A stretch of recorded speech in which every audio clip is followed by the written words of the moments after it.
I never imagined I would find myself as the woman left behind, mindlessly scrolling through social media while my ex thrives with someone else. Yet, here I am at 33, burned with regret as I witnessed a man I once took for granted building a fulfilling life with someone more deserving. The hardest truth to accept is that I brought this upon myself. One careless night, I revealed my true feelings to my husband, the man who loved me unconditionally. I told him he wasn't my first choice, that I had married him only because other options weren't available. Instead of fighting for our love, he walked away, and now he's flourishing while I'm left wishing I could turn back time. Daniel had always been there for me. He wasn't the type of man who sought the spotlight. He didn't fit the mold of the loud, thrilling partners I had dated. He was kind, reliable, and steady, qualities that, in retrospect, I should have cherished more. He showed up when it mattered, listened intently when I cried over men who didn't appreciate my worth, and offered a sense of stability I had mistakenly undervalued.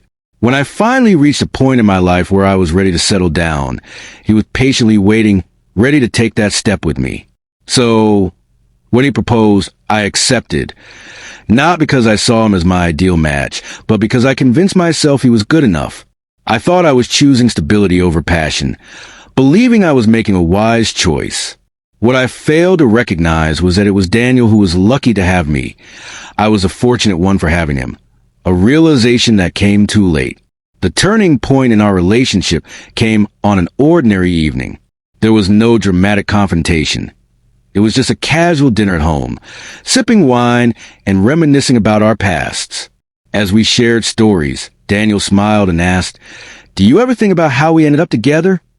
Instead of responding with affection, I laughed dismissively and said, "Honestly, if the real men I wanted back then had been available, we probably wouldn't be married." The moment those words slipped from my lips, I felt the atmosphere shift. Daniel's smile faded, replaced by a silence that grew heavy between us. When he finally spoke, his voice was quiet. I tried to brush off my comment, but he interrupted me, and that's when I saw it. The look in his eyes, a sign that something within him had broken. Unbeknownst to me, that was the moment I lost him. From that night onward, Daniel changed, not outwardly with anger or confrontation, but in subtle, painful ways.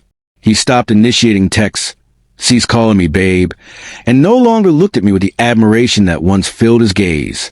Initially, I thought he was just hurt and would eventually bounce back, but as time passed, I realized he wasn't angry or waiting for an apology. He was quietly detaching himself from me, and that realization terrified me.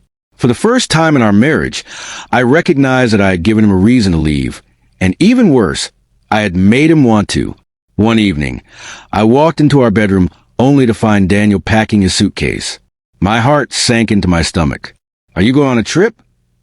I asked, trying to keep my tone light and casual, but he didn't meet my gaze.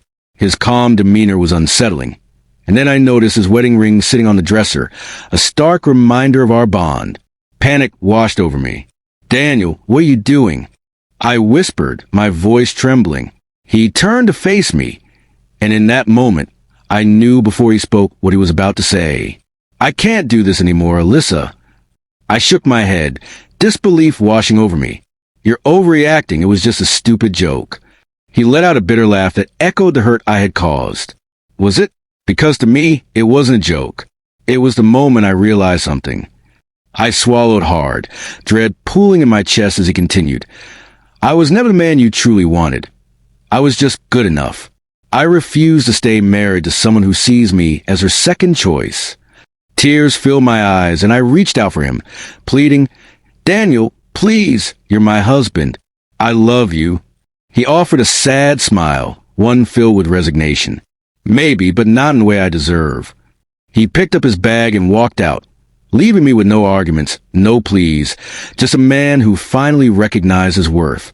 And for the first time, I was left behind. In the days that followed, I told myself he would return.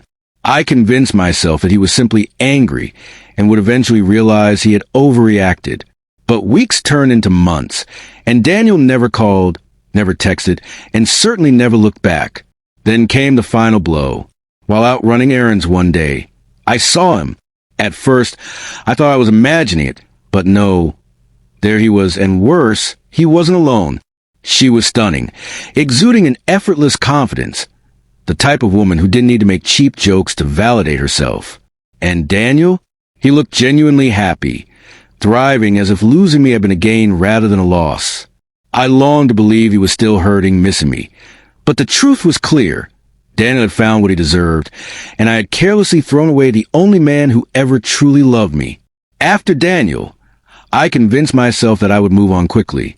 I was still young, attractive, and fun. I thought men would flock to me.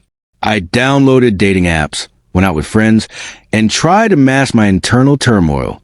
Initially, the attention felt nice. The matches, the compliments, the flirtatious late-night messages. But soon, I noticed a disheartening pattern. The men I dated lacked the qualities that made Daniel special. They didn't check on me to ensure I got home safely, didn't ask about my day, and didn't view me as someone with whom to build a future.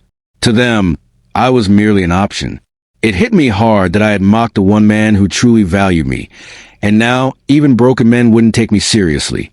Suddenly, I found myself as the punchline.